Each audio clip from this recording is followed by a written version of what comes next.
Hear a conversation between an assistant at a health club and a man who wants to join the club. First, you have some time to look at questions 1 to 5.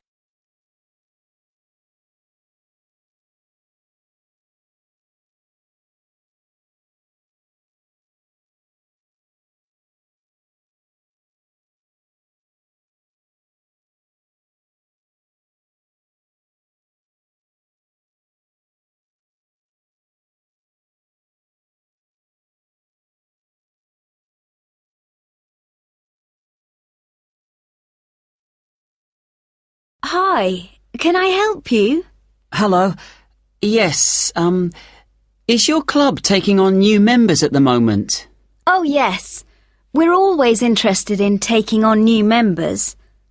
Just give me a moment and I'll get an application form.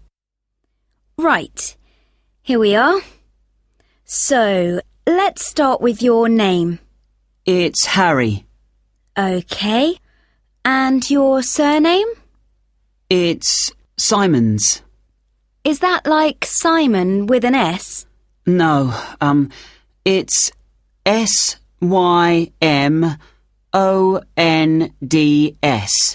Most people find it rather difficult to spell. I see. It has a silent D. I guess a lot of people miss that. Now, let me see. Can you tell me when you were born? Yes, certainly. The 11th of December. Thanks. And the year? 1996. OK, good. Now, are you thinking of becoming a full-time member?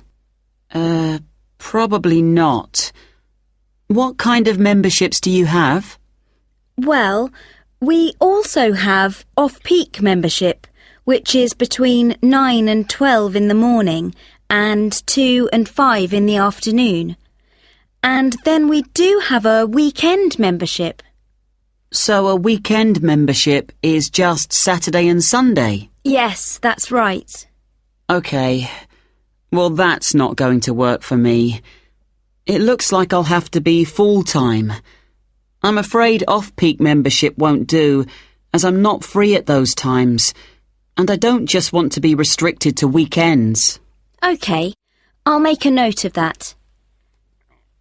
Right, we have several facilities at the club, including a gym, a swimming pool, tennis and squash courts. What activities are you planning on doing? Well, do you have badminton? Yes, we do. And table tennis? I'm afraid not. Well, not at the moment, anyway. Oh, OK. Well, I'm also very keen on swimming, so I'm glad you have a pool. I'll certainly be doing a lot of that. OK, I've got that. Will you be using the gym? No, I'm not interested in that. OK. So just let me work out what the cost will be. Yes, that comes to £450 for the year. You can choose to pay annually for the full year or monthly. It's up to you. Oh, I'd prefer to pay regularly in small amounts, rather than have a large amount to pay in one go, if that's OK. Sure, that's fine. Right, I've got the most important details for now.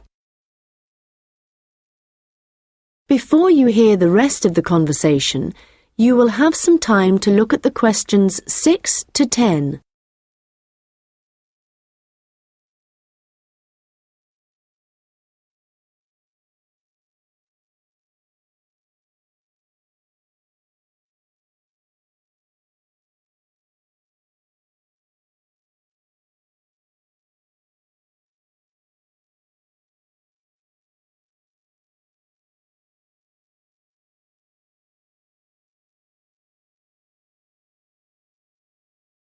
Now listen and answer questions 6 to 10.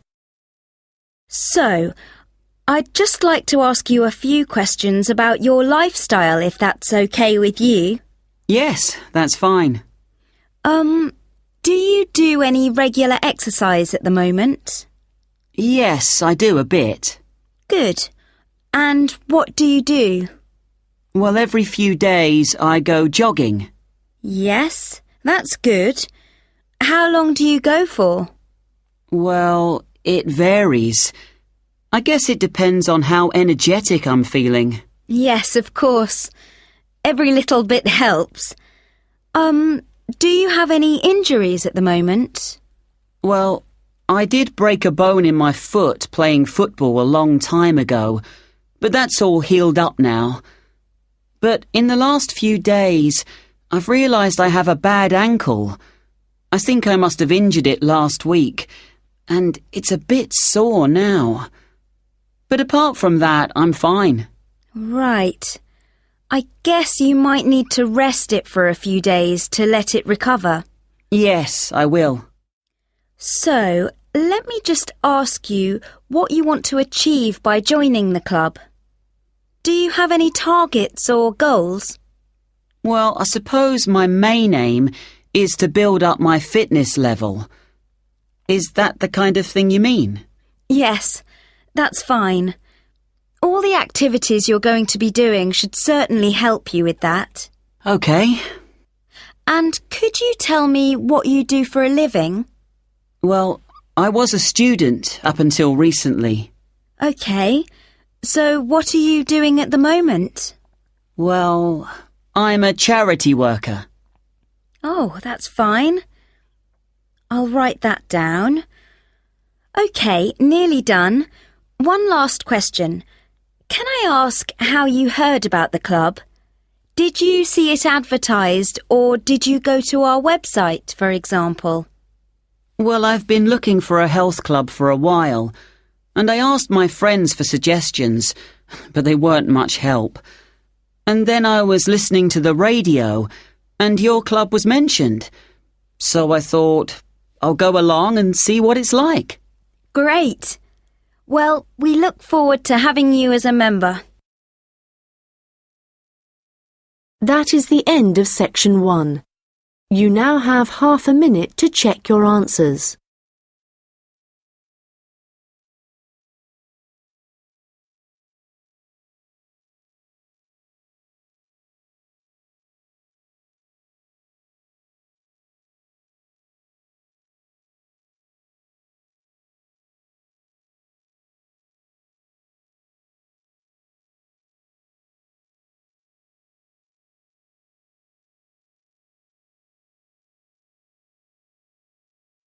Now turn to section 2. You'll hear a hotel manager talking to her staff about the arrangements for an event to be held at the weekend. First, you have some time to look at questions 11 to 15.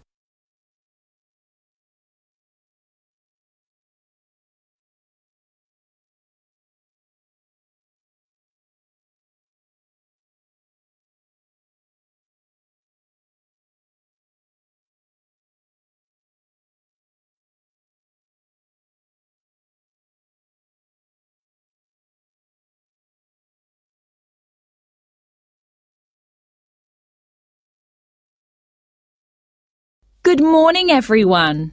I hope you're all feeling okay after the activities of the last week or so. I know you've all been working very hard recently, and we've been exceptionally busy, especially with the wedding last weekend and the trade fair straight after that. And now we have only 3 days to prepare for the birthday party this weekend. The events recently have gone extremely well, and the hotel is beginning to get a very good reputation, so we need to keep it up.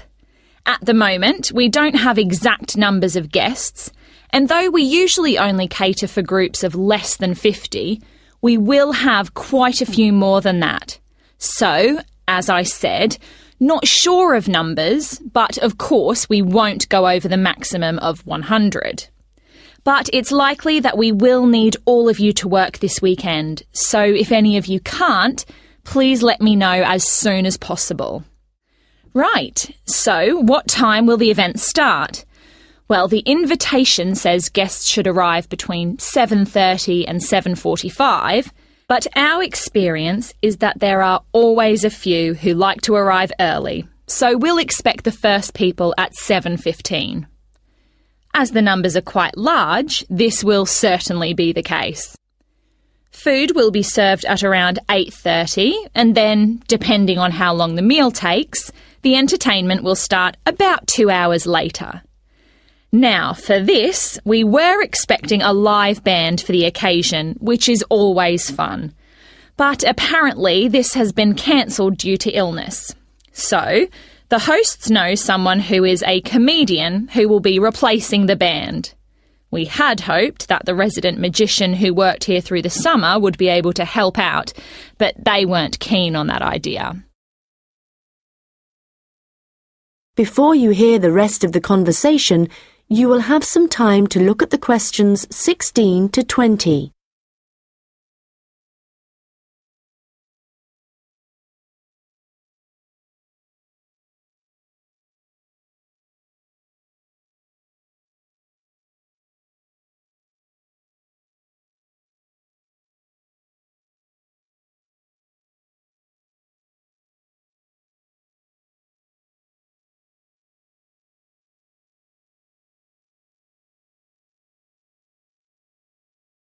Now listen and answer questions 16 to 20. So, I'd just like to go through who's doing what when the guests arrive, and I think we'll make a few changes from the last party held here. If I remember correctly, it was Olav who coordinated the task of providing the guests with drinks. Or was it Ahmed? I'm not sure. But Gary asked to do it this time, so that will be his job.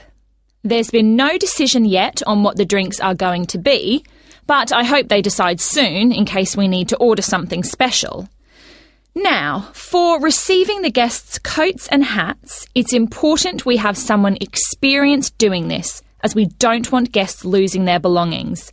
And Monica, last time this was your responsibility. Susan, I know you wanted to do this, but as the numbers are quite high for this event, I won't make a change here. Right.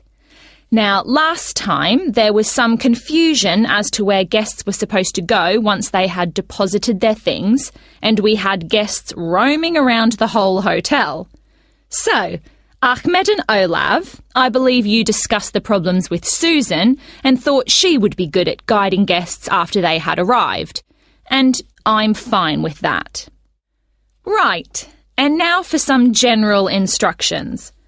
Once the guests have arrived, they will be in and around the lounge area, and then at around 8:30, we need to get them to move to the restaurant for their meal.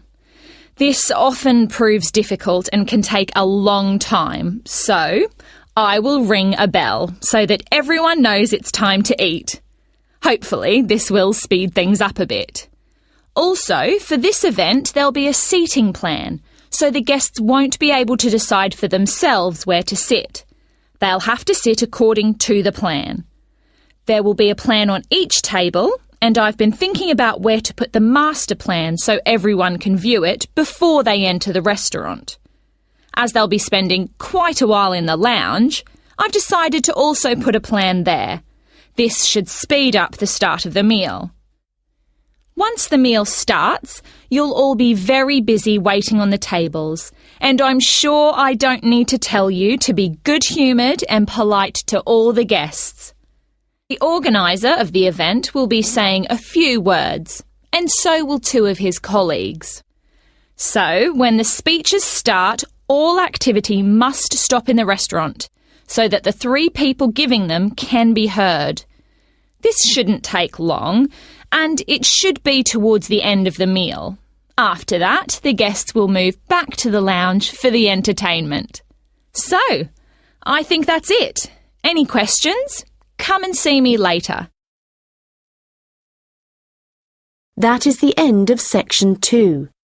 You now have half a minute to check your answers.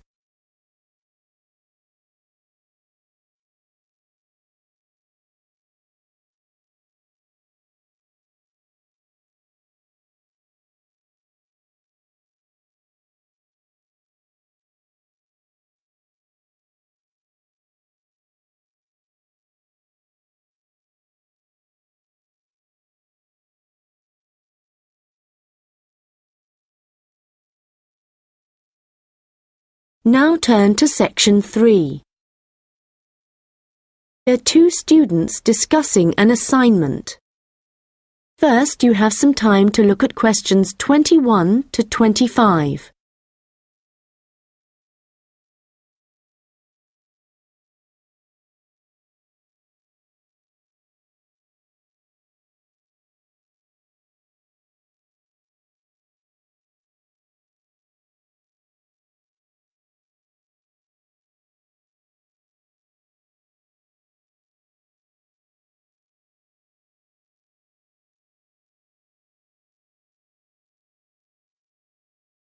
Hi Melanie, what did you think of the assignment that we got today?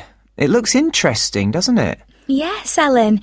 I've always been interested in recycling, but there's a lot of research to do. Yes, there are a lot of things I'm unsure of, so it's going to be good working with you. OK. Well, why don't we start by making a flowchart from the notes our tutor gave us? Yes, so on one side we could have the paper production cycle, here on the left, and on the other side the recycling. Good idea. Let's start at the top with the production. The first step in the process is to get the raw materials. Yes, and they tend to come from pine forests. OK. And then the bark is removed from the outside of the tree, and after that, the wood is chopped up. That's the first 3 stages. It sounds a bit complicated after that. It says water is added, and then the mixture is heated and made into pulp. This will be the thick paste that is used to make paper. Yes, you're right, because after that they use a machine to make the paper, and we can put that right in the centre of the flowchart, because it's also where the recycled paper joins the process. Yes. So, once the paper has been produced in the machine, what happens then? Well, I think we should write print as the next step, because this is when newspapers, magazines, etc. are produced. And we could also add that they have to be distributed to stores and people's homes. Right. Then the recycling bit starts. The old paper's collected, and then it says it's taken somewhere so that someone or something can sort it. I imagine there are different kinds of paper, or things like paper clips that need to be removed. Yes. Let's have a step after that. Now, how did our tutors say they do this? Oh yes, it involves chemicals. So, how is your chemistry? Well, not very good, I'm afraid. But this is how they remove ink, so this is definitely going to need a bit of research. Right. The last step in the recycling section is similar to the last step in the production process, with heating and pulping, before the cycle begins again.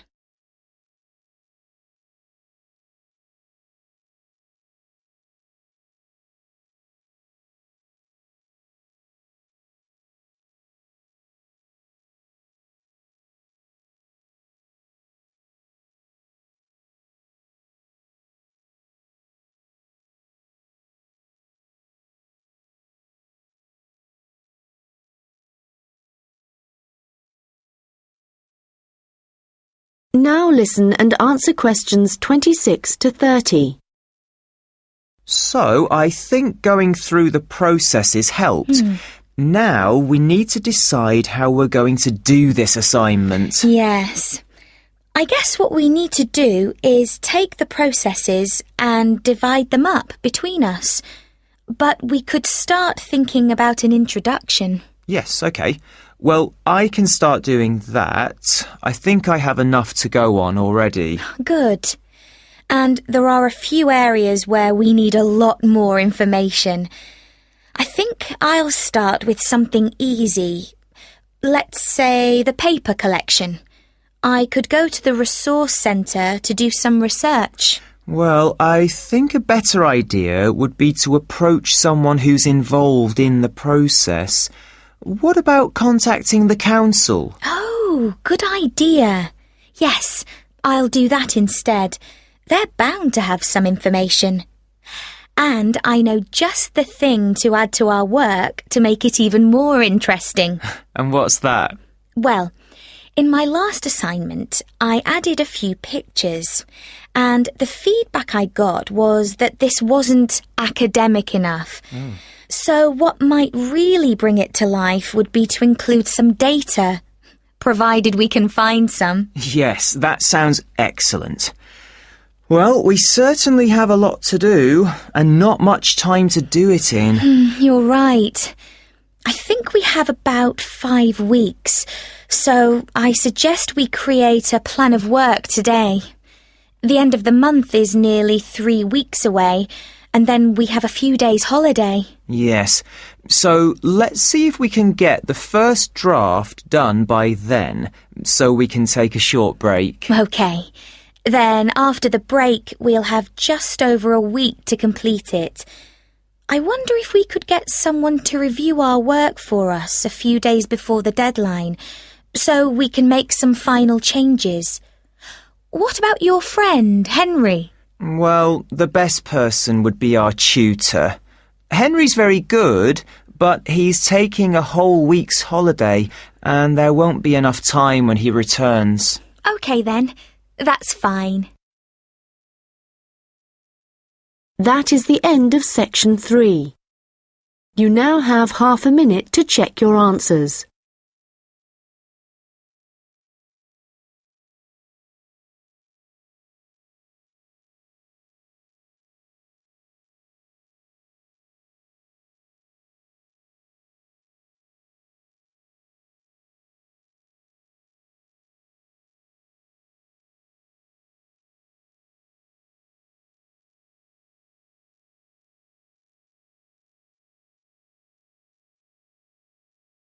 Now turn to section 4. You will hear a lecture about hair. First, you have some time to look at questions 31 to 40.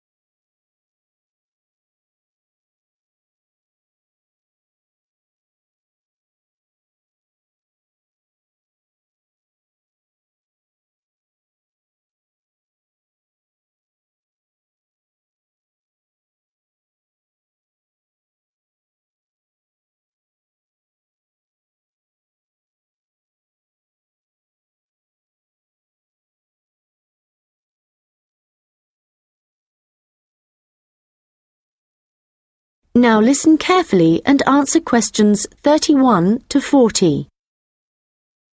Good morning, and welcome to this lecture on hair, which is a part of the human biology course. This lecture covers a number of facts about hair, its structure, and what can affect the general health of hair. So, first of all, what is hair, and why do we have it? If we look back at our ancestors, we'll see that they had a lot more hair on their bodies than we do now. And there are, or were, 2 main reasons for having hair. One is to provide warmth, but as humans have worn clothes for many years, body hair has significantly reduced. The other is for protection.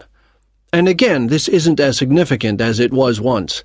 But hair does still benefit areas of the body, such as the head and around the eyes. Now, hair, whatever it is for and wherever it is on the human body, is composed mainly of a protein called keratin. This, by the way, is also found in fingernails. In fact, it's keratin which makes them flexible, and without it they would be very rigid. Another interesting fact about hair is that it is very strong as iron, in fact. One single strand can support a weight of up to 100 grams. This may not sound all that much, but a full head of hair can support up to 12 tons, which is the equivalent of a couple of elephants, which is simply amazing, though I advise you not to put this to the test. Humans lose up to 100 strands of hair a day, but we do have quite a lot of hair to start with. There's some variation depending on hair color, but for an average adult, the strand count is 100,000, so losing 100 a day is not too bad. Although this is the average, people with red hair have around 80,000 strands, black or brown hair 100,000, and blondes have about 120,000. So, hair used to be important for the reasons I mentioned earlier, but nowadays I'd say the main importance of hair is the fact that it is big business. Apart from the money involved in hair cutting, shaving, trimming, etc., a fortune is spent just on hair products. In the UK alone, consumers spend over £5 billion each year on these.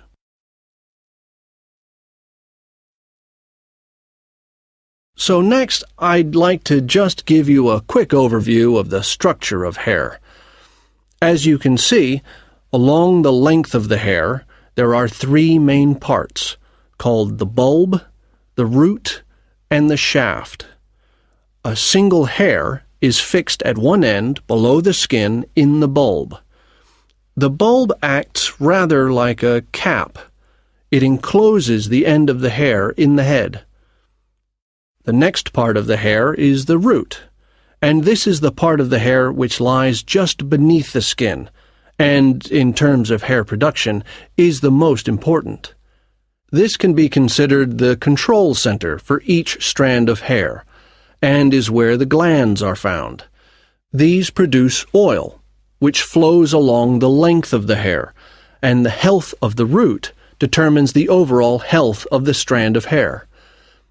The last part is the shaft, and this is the hair which is above the skin, and is, of course, what we can see. Fortunately, this is not active, and I say fortunately because otherwise it would be very painful to have your hair cut. And finally, I'd just like to go over a few factors that impact on the overall health of hair. Like every other part of the body, our diet, that is, what we eat, is extremely important to the condition of our hair. But whereas a change in your diet to, for example, eating unhealthy foods will soon be noticeable in your skin, changes to your hair will take a lot longer. A change in diet today could take several months to have an effect on your hair. And so, what is the key to healthy hair? Well, eating a balanced diet is the most important thing. There are a number of vitamins that are vital for good hair health, the main ones being vitamins C, D, and E. And in a balanced diet, all these vitamins should be readily available. If you need a boost of vitamin C, for example, one of the best things to eat are blueberries. For vitamin D, the best examples are fish, mushrooms, and eggs. And for vitamin E, nuts and seeds. Right, so let's go on to what it